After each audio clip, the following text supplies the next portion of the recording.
Standing by the cross of Jesus were his mother and his mother's sister, and Mary, the wife of Clopas, and Mary Magdalene. When Jesus saw his mother and the disciple whom he loved standing near, he said to his mother, "Woman, behold your son." And then he said to his disciple, "Behold your mother." And from that hour, the disciple took her to his own home. That is the gospel of the Lord. So, not to overuse football metaphors, but you remember a very common scenario. There's not very much time left on the clock, maybe 9 or so seconds. And the home team is down by 4. A field goal will do them no good. They do have the ball. They are on their own 40-yard line, which means they have 60 yards to go to make a touchdown. And so the ball is hiked. Quarterback scrambles for a few seconds just to kill some time, and then rears back and lets it go. It's called the Hail Mary. And I've often wondered how Mary feels about that.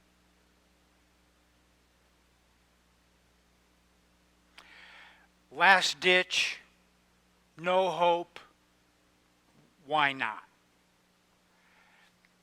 I'm not sure why Mary has been relegated to that. Last ditch, nothing to lose, why not? What would happen if that were the offensive strategy? Let's beg her intercession before we even get started.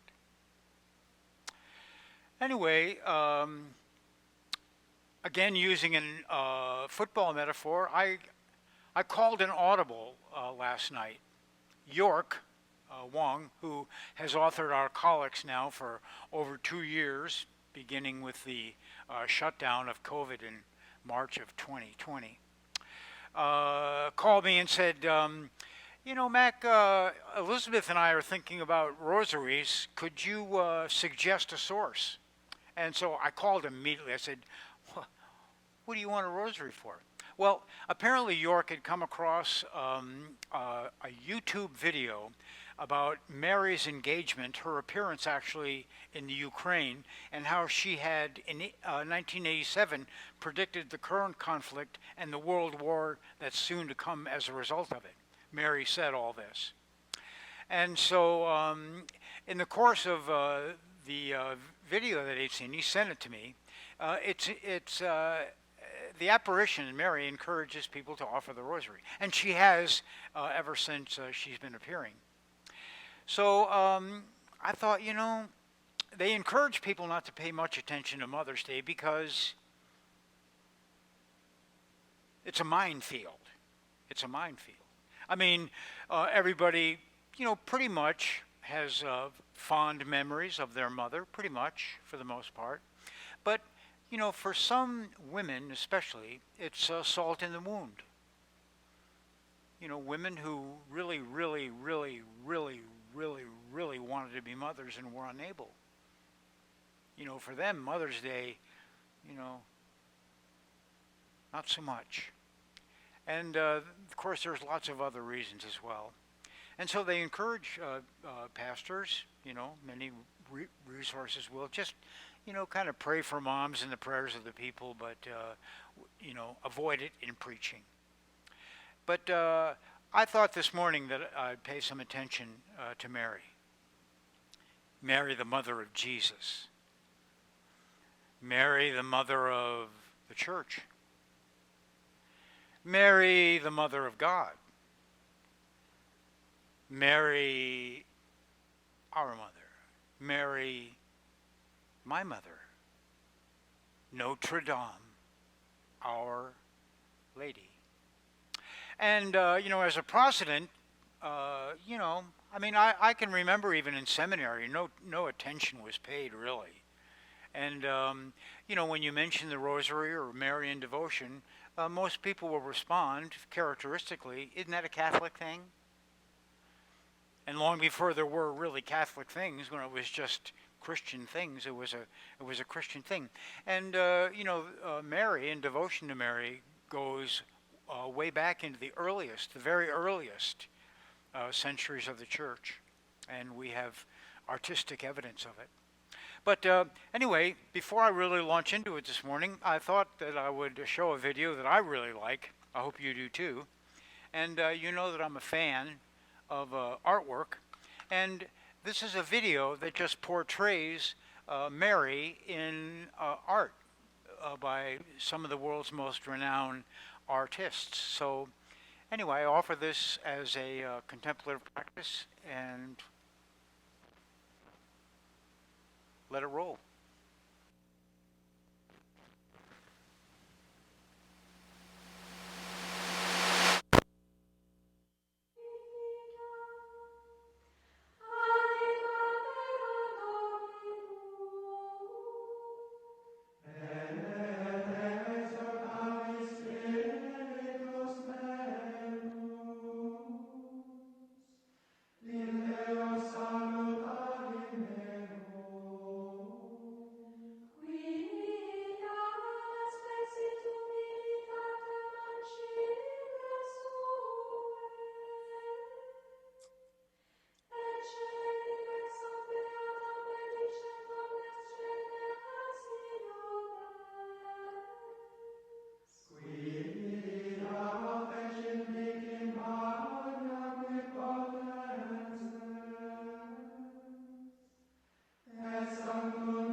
Maybe it will appeal to your heart in a similar way.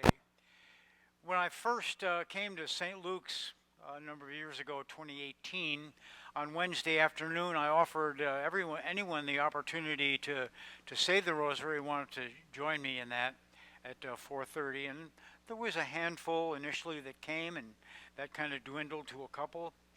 And then after the big shutdown, when I started going back, I realized that Two of the people that were the most famous were the most faithful were two Roman Catholics, and so since then we've been meeting in the Catholic sanctuary at 4:30.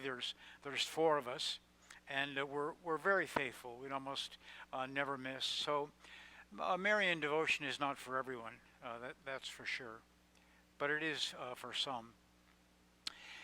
Anyway, many of you know that in 1981, Mary appeared to a group of adolescents, primarily young women. They were 14, 15 years old, in the town of Medjugorje in Bosnia-Herzegovina.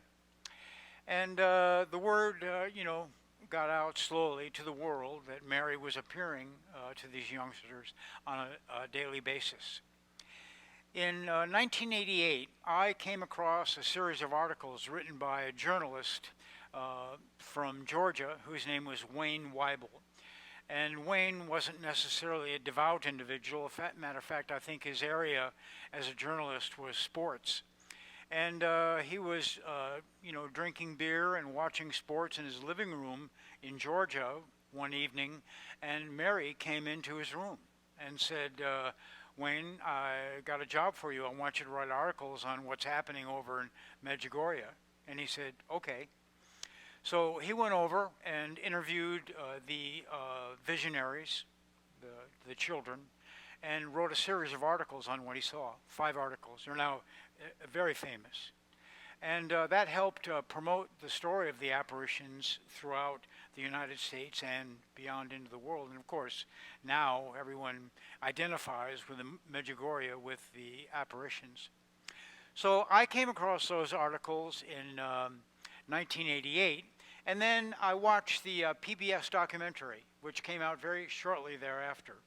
And in the documentary, they had a group of Roman Catholics, some of them very devout believers, others not so much, and some that were even just spouses of believers who went along because they wanted to see what was going on. Well, the experience that this group of people had it was unbelievable. I mean, there were healings and miracles, and they were with the visionaries on several afternoons when the apparitions were being experienced and all that. And I was watching this and thinking, And I realized, I didn't realize how deeply, but I realized at that point that, my whole thing around Mary was changing dramatically. And, from the Christmas stories that I'd heard as a little kid, Mary, the mother of Jesus, I also knew that there wasn't much biblical information to support Mary. I didn't think so. But looking back now, I realize I was a little bit like Mahatma Gandhi. Gandhi at one point in his career was very adamant about a specific social justice issue and would speak with great passion against this particular issue. And then there was a sea change, and he began to speak in favor of it not very much longer. And he was approached by a journalist who said, Gandhi, what do we believe? You say one thing one day and a completely different thing the next. He said, what happened?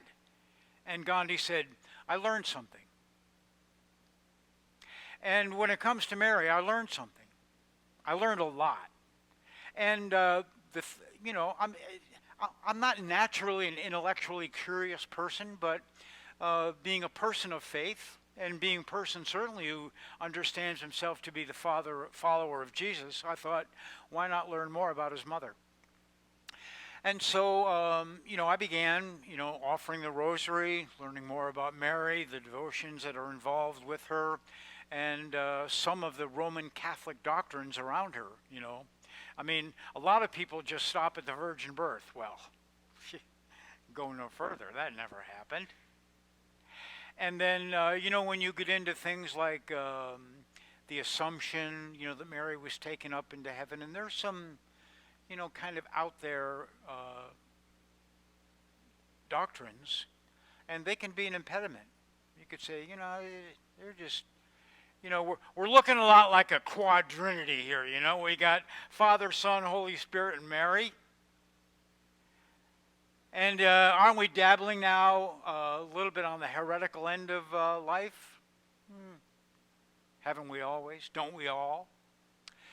But anyway, I continued to devote, and Mary, continued. I just needed somebody like that in my spiritual life. Somebody who was really unconditionally loving, and somebody who knew me. And, Jesus sometimes, I don't know, maybe more difficult to approach. I don't know how that works for you, the difference between the two. But Mary just, gradually, as I learned more and as my devotion to Mary increased, I found myself falling more and more deeply in love. And, I suppose then it was really the Cathedrals of France. I mean, at that point I wasn't really a student of Gothic architecture, although I did, purchase from the teaching company a course on the great cathedrals. And they're all in France. All the really great ones are in France. And they're all devoted to Our Lady. It's not the cathedral at Chartres. It's Our Lady at Chartres. It's not the cathedral in Paris. It's Notre Dame. And on and on and on and on and on and on it goes. Why? Why? Who is she? What do we know really about her? And then one day I walked into Helen Christensen's office at Grace Church in St. Helena, and I see this 2-volume set, and each of the volumes was bigger than this. And this is our lectionary that we read from on Sunday mornings. It's a pretty big book. And there's 2 big books. And it says Marian Apparitions Volume 1, Marian Apparitions Volume 2. And these date back only to the early 1800s. Only to the early 1800s. And there are hundreds of them. And the particular apparitions that made it into those 2 volumes had all been apparitions that were approved of by a Vatican Council. There is a Supreme Court in the Roman Catholic Church that decides on what apparitions are authentic and what are fabricated. And the criteria is very serious. How many healings? How many miracles and of what nature? And the criterion just goes on and on and on and on. And to this day, because the visionaries in Medjugorje are still alive, what's happening there has not been granted authentic status as an apparition, regardless of the fact that as soon as the last of the visionaries dies, it will almost immediately be given that status. It's another one of the criteria. And so, very clearly, historically, by any standard, Mary has been on the move. On the move. And again, the recorded apparitions in those 2 volumes only go back to the early 1800s, let alone, what happened before then. And what is her message? Pray. It's very simple. It's very simple. And it's not only pray, it's pray or else. I'm reminded of Mother Teresa, who came in the 80s and did a tour of the United States, and she was visiting all of the sisters that she was in charge of in the United States. And, had spoken before Congress and, all these major venues. Thousands of people showed up, and she's in JFK, the airport, and she's on her way out of the country, and there's an entourage, and she's making her way down the concourse, and a journalist said, Mother Teresa, you've been in the United States now for a while. What do you think? And she stopped for a moment, and you could see that look on her face, and she was pondering what to say, and she said, America needs to pray more. Needs to pray more. And so these influences, just continued to come into my life for whatever reason they did. And then, I had an experience at a monastery in Snowmass, Colorado. It was the first retreat that I went on for centering prayer, 10 days of centering prayer, probably 5 hours of centering prayer every day. And I have to say that going into that retreat, I was as apprehensive as I was running my first marathon. I thought, I don't know if I can do this. I don't know if I can sit still, even in 20 increments of time, for 5 hours in a single day. I think I might just bolt, just kind of lose it. And one of the things that occurred to me there was, between sessions of meditation, every now and then, like 3 times a day, you go down to the little monastic chapel. And Compline especially, sun's going down, Rocky Mountains, it's very romantic, but it's incredibly transcendent. And, I'm in the chapel with the monks, and, we're chanting the Compline and the Magnificat, which was the piece of music that you heard as the images of Mary were coming up on the screen, the Magnificat. Probably the most famous piece of choral music ever written for the church, the Magnificat. Wonder why. And then there comes a point in time when Compline is over, and I thought everything was kind of done.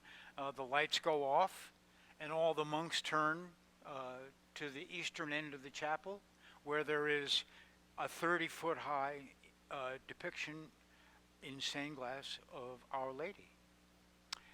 And they sing the Salve Regina. Hail, Holy Queen, Mother of Mercy, our life, our sweetness, and our hope.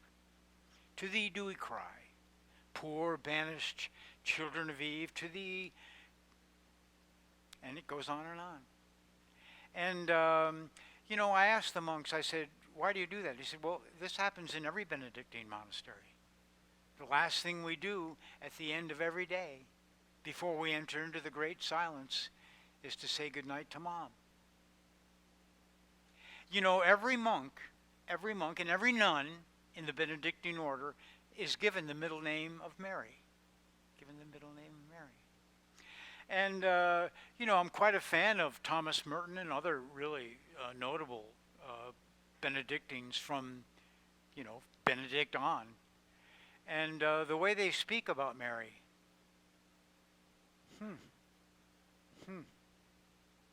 What's going on there?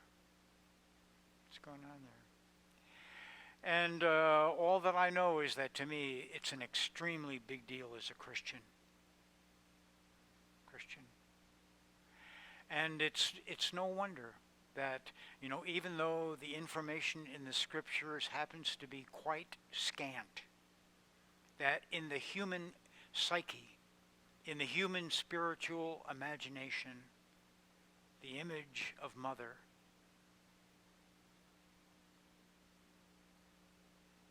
looms large.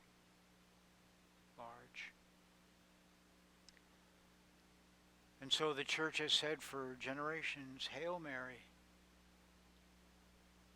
full of grace, Lord is with thee. And she's not just the mother of Jesus. She's not just the mother of the church. She's our mother. We all need a loving mother. And, I'll share one more time what for me was perhaps the most determining experience of Our Lady when I went to Medjugorje.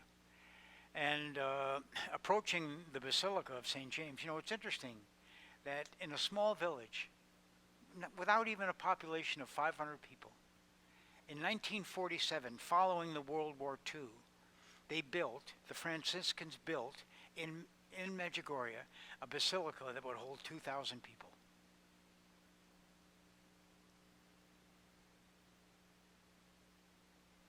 And as you approach the Basilica of St. James, on the left there's a row of buildings with doors, just a row of doors. And I'm embarrassed to admit this, but I thought they were public restrooms. A lot of people, obvious need, and come to find out that they were confessionals. And clergy from all over the world would occupy them at 5 o'clock in the afternoon, every afternoon. And over the door, there was the language of the clergy person who was in the confessional. And, I asked people what that was about, and they said, well, it happens at 5 o'clock. And they line up, really. I mean, there are rows and rows. They're all roped off. People, start lining up at about 4:15, 4:30, and the line grows. And then at 5 o'clock, they open the confessionals, and people go in and make their confession. And, boy, I was just, for some reason, Mary was just calling me and saying, Mac, come on. What are you waiting for? This is why you came here. And I don't think the priest in the confessional has recovered yet from my confession, but I came out a different person. And so I just wanted to share all that with you this morning on Mother's Day. And I love my mom. She was great. And you loved yours too. She was probably great. And probably love you like nobody else ever will or could.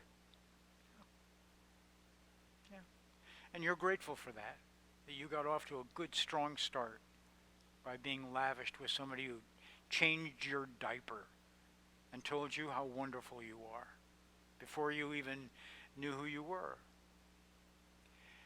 And what a great metaphor for Our Lady. Our perfect mother, full of grace, who says, pray.